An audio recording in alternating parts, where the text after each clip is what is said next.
Recording number 128లో part B చెప్పుకోబోతున్నాం. భాగవత వివరంగా చెప్పుకుంటూ ఉన్నాము.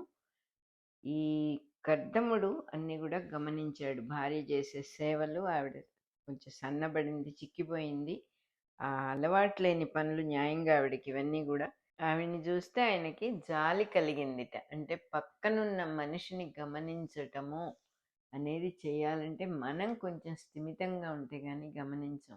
మన ధోరణిలో మనం కొట్టుకుపోతూ ఉంటాం కాబట్టి పక్క వాళ్ళు ఏమైనారనేది మనకు అసలు ఉండదు. కర్దముడు దేవహూతి మొట్టమొదటి దంపతులనే చెప్పొచ్చు. మొదటి మానవుడైన మొదటి స్త్రీ ఆవిడ. అంతేకాకుండా దేవహూతి మనువు కూతురు. మనువు అనేవాడు బుద్ధిమయ శరీరమే తప్ప ఫిజికల్ బాడీ ఉన్నవాడు కాదు మనువు. అతడు మొత్తం 71 మహాయుగాలు మనుష్యులకి బుద్ధిగా ప్రవర్తించాడు ఆయన. బుద్ధి రూపంలో, అంటే ఒక ప్రజ్ఞగా, ఒక ఎనర్జీగా ఉన్నాడు ఆయన. దేహం ధరించిన మనుషులు ఎలా ప్రవర్తిస్తే వాళ్ళకి ఇబ్బందులు లేకుండా ఉంటాయో అవన్నీ కూడా ఆయన ఉపదేశించాడు. అందులో గృహస్థుల ధర్మాలన్నీ కూడా చెప్పారు. గృహస్థులు ఎలా ఉండాలి, ఎలా ఉంటే ఇబ్బంది లేకుండా ఒకళ్ళనొకళ్ళు అనుసరించి ఎలా ఉండాలి, ఆ భార్యాభర్తలు అనే విషయం దేవహూతి కర్దముడికి బాగా తెలిసిన విషయం. అది ఆ మనువు చేసినటువంటి ధర్మం అన్నమాట. కర్దముడు కూడా భార్యని సుఖపెట్టాలి, కానీ దాంపత్య ధర్మం ఇద్దరికి కొత్తే అక్కడ. కాబట్టి కర్దముడు దైవయోగాన్ని మొత్తాన్ని దర్శించుకున్నాడు ముందరంటే. తను చెయ్యవలసినది ఏమిటి అనే విషయం బాగా క్లారిటీ తెచ్చుకున్నాడు అనమాట. చిన్న చిన్న తేడాలు వచ్చినా కూడా మంచి దర్శన జ్ఞానం ఉన్నవాడు కాబట్టి యోగాభ్యాసం, యోగ జీవితం, దైవయోగం అనే యోగ విద్య 3 విభాగాలుగా ఉంటుంది. అందులో మొట్టమొదటిది మనిషి నేర్చుకోవాలి, అలవాటు చేసుకోవాలి. అందులో కర్మయోగం, జ్ఞానయోగం, ఫిజికల్ బాడీని శిక్షణ ఇచ్చుకోవటం, శ్వాసని కంట్రోల్ చేసుకోవటం, కొంచెం ప్రాణగతుల్ని సక్రమంగా చేయటం, క్షేత్రజ్ఞ విభాగ యోగము అంటే క్షేత్రం ఎవరు, క్షేత్రజ్ఞుడెవరు అని విషయం తెలుసుకొని ఉండటం. ఆ సాధన మార్గాలన్నీ కూడా వివరంగా ఉంటాయి అన్నమాట ఆ యోగ విద్యలో.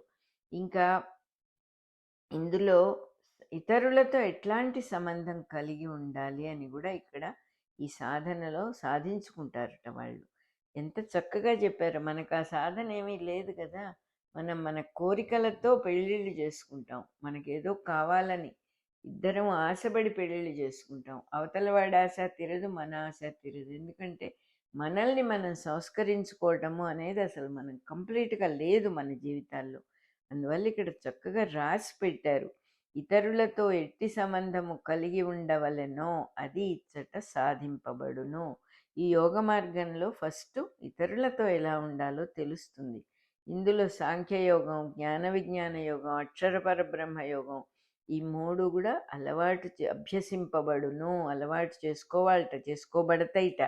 దాంతో విశ్వరూప సందర్శన యోగమే సిద్ధిస్తుంది. ఈ 3 కనుక తెలిస్తే, జ్ఞాన విజ్ఞాన అక్షర పరబ్రహ్మ యోగాలు కనుక అలవాటు చేసుకుంటే విశ్వరూపుడైన పరమాత్మ కనపడతాడు. విశ్వము అనబడే దేవుడి స్వరూపం అంతా కూడా కనపడుతుంది అంటున్నారు.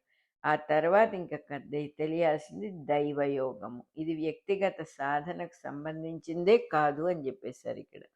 దైవం మనకు కనపడాలంటే సకలాన్ని సమర్పణ చేసి, ఆహుతి చేసి, విరజము అనే సన్యాస యోగంలో కేవలం సాక్షిగా దర్శించడం అనే అలవాటు చేసుకోవాలి. అంటే విరజము అనేది సన్యాస యోగం అన్నమాట. రజస్సు లేనటువంటి స్థితి, కోరికలు లేనటువంటి స్థితి.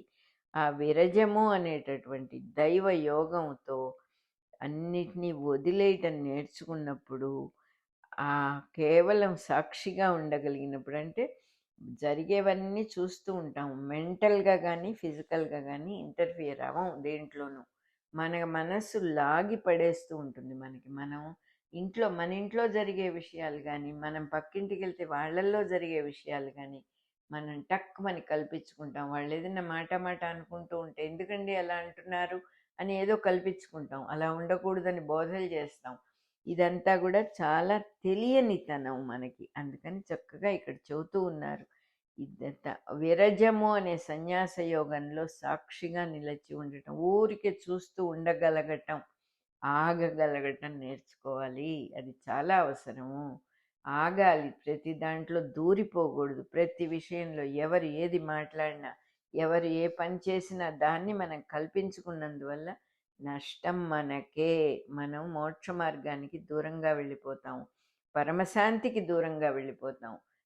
చక్కని సుఖపడేటటువంటి శాంతి మార్గాన్ని వదిలేసినట్టుగా అవుతుంది.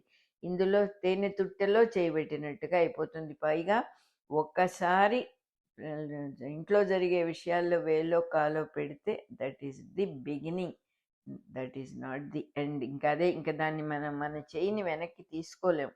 అట్లా అవుతూ ఉంటుంది. అంటే ఎంత సింపుల్ ఎగ్జాంపుల్ ఇక్కడ చెప్పారంటే, అన్ని పనులు చెయ్యాలి, మంచి పనులు సత్కర్మలన్నీ చెయ్యాలి. కానీ ఎలా చేస్తాడు ఆ స్థితిలో ఉన్నవాడంటే, దురద పుడితే టక్కుమని గోక్కుంటాం.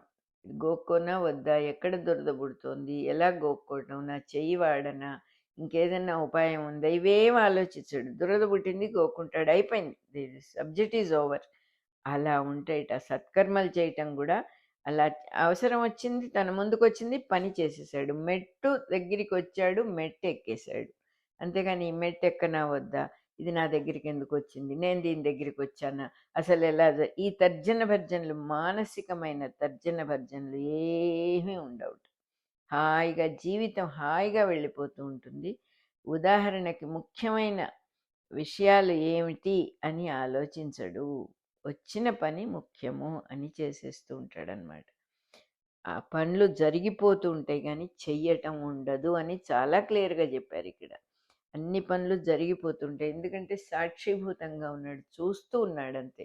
చెయ్యవలసినవి తన దగ్గరికి వచ్చినవి స్పాంటేనియస్గా దురద పుడితే గోక్కున్నంత సహజంగా పని చేసుకుంటూ పోతాడు. సో చెయ్యాలి చెయ్యాలి చెయ్యాలనే బరువు, అమ్మయ్య చేసేసాను చేసేసాను బరువు దింపుకున్నటువంటి సుఖము, ఈ రెండు ఎక్స్పెక్ట్ చెయ్యడు అసలు మనిషి జీవితంలో. ప్లాన్ చేయాలండి ప్లాన్ చేయాలండి అంటూ ఉంటారు. ప్లాన్ చేసుకోవాలి, చేసిన తర్వాత మర్చిపోవాలి దాన్ని. ఇంప్లిమెంట్ చేయటం మొదలు పెట్టగానే బండి చక్కగా రైలు పట్టాల మీద ఎక్కించిన తర్వాత వెళ్ళిపోతుంది.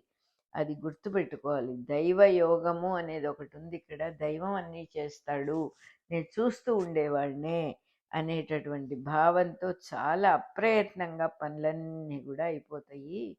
చేయటం అనేది అక్కడ లేదు. అప్పుడు భక్తి యోగం అనేది జీవుడు దేవుడితో కలవటము, భక్తి యోగం, పురుషోత్తమ ప్రాప్తి యోగం, ఇవన్నీ సాధించబడతాయి. అటువంటి స్థితిలో జీవుడు దైవంతో యోగము చెంది ఉండును అని రాశారు ఇక్కడ. అంటే దైవ సమానంగా ఉంటాడనమాట. అది భక్తి యోగం సిద్ధించినట్టే చెప్పాలి, పురుషోత్తమ ప్రాప్తి జరిగినట్టే చెప్పాలి. ఇందులో వ్యక్తి సాధించుకునేది ఏమీ లేదు. వ్యక్తి వ్యాపించేది, దర్శించేది, దర్శించబడిన వస్తువుగా మారటం ఉంటే అన్నీ తనే అయిపోతాడు ఆ స్థితిలో. ఎందుకంటే ఎక్కడ మనస్సుని వాడి ఏ పని చేయడం అనే ప్రాసెసే వదిలేశాడు ఆయన. ఊరికే ఉంటాడు, ఊరికే చూస్తూ ఉంటాడు. మన రమణ మహర్షి చెప్పినటువంటి ఊరకుండప్ప కూడా ఇదే, చూస్తూ ఉండవయ్యా, ఎందుకు అన్నిట్లో దూరతావు, ఊరికే ఉండు అని చెప్పాడు ఆయన. మానసికమైన ఇంటర్ఫియరెన్స్ ఎక్కడా లేకుండా ఉండటమే ముఖ్యమైనటువంటి విషయం. అది చేయాలంటే సాధన కావాలి, అది చేయాలంటే వినయం కావాలి. అన్నీ ఒప్పుకుంటూ, పక్క వాళ్ళని ఒప్పుకుంటూ, దైవాన్ని సర్వత్రా చూస్తూ, ఎక్కడ ఏ పని చేసినా కూడా దైవానికే చేస్తున్నాననే భావనతో ఉంటూ ఉండాలి అని చెప్పారు ఇక్కడ. ఆనందమయీమ అని పిలుస్తారు ఒక ఆవిడ, మహా ఋషి ఆవిడ, రియలైజ్డ్ స్త్రీ అన్నమాట. ఆవిడ సాక్షాత్తు అమ్మవారి అవతారమే, బెంగాల్లో పుట్టింది ఆవిడ. ఆవిడ చరిత్ర ఎక్కడైనా మనకి నెట్లో దొరుకుతుంది. ఎంత బాగుంటుందంటే, భర్త ఉన్నాడు ఆవిడకి. ఆవిడ అంటుంది, భర్తకి సేవ చేసినా, ఇంటికి వచ్చిన వాళ్ళకి ఏదన్నా పెట్టినా, నేను ఏ పని చేసినా కూడా నా మనసులో ఆ పని దైవానికే నేను చేస్తున్నాను అనే భావం ఉండేది. ఎందుకంటే ఉన్నవాడు దైవమే అని నాకు నిశ్చయంగా తెలుసు. వేరే రెండో వాళ్ళు ఉండేటటువంటి పరిస్థితే లేదు. ఇంకొకళ్ళు ఎవరున్నారు, ఉన్నవాడు ఒక్కడే కదా, దైవమే కదా ఉన్నాడు మరి నేను ఏ పని చేసినా దైవానికే కదా చేస్తూ ఉన్నది.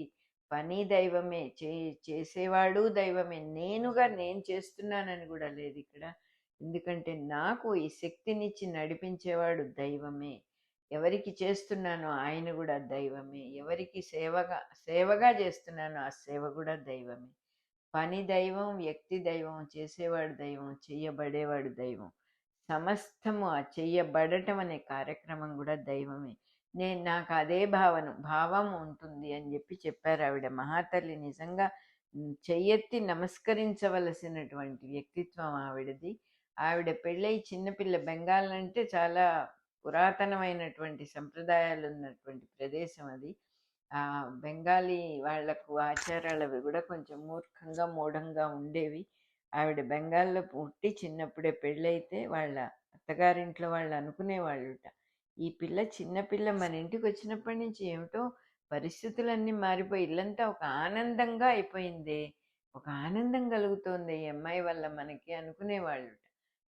అదే ఇంకా స్థిరపడి ఆవిడ పెద్దదైన కొద్ది శిష్యులు వాళ్ళందరూ కూడా ఏర్పడి, ఆ కాలంలో శిష్యులు అంటే ఆవిడ ఒక గురువుగా ఉండటం అంటే స్త్రీలని దూరంగా పెట్టేటటువంటి రోజులు, స్త్రీలని చిన్న చూపు చూసేటటువంటి రోజులు. అటువంటి స్త్రీ ఆవిడనమాట. అంత గొప్పది. ఆవిడని గురువుగా భావించేవాళ్ళు ఆ రోజుల్లో. ఆ శిష్యులందరూ కలిసి ఆవిడకి ఆనందమయీమా అని పిలవటం మొదలుపెట్టారు ఆవిడ్ని. మనకి చాలామంది ఉన్నారు అట్లాంటి స్త్రీలలో గొప్ప గొప్ప గుణాలు ఉన్నవాళ్ళు. మన ఋషిపత్నులు ఎంతమందో ఉన్నారు.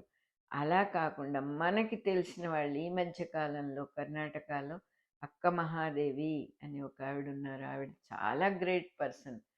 అట్లాంటి వాళ్ళు ఎంతమందో ఉన్నారు. లల్లాదేవి అని ఇంకో ఆవిడ ఉన్నారు. అవన్నీ కూడా వాళ్ళందరి చరిత్రలు కనుక మనం చదువుకుంటే మన మనసు నిండిపోతుంది, మనకు మార్గదర్శకం అవుతుంది అది.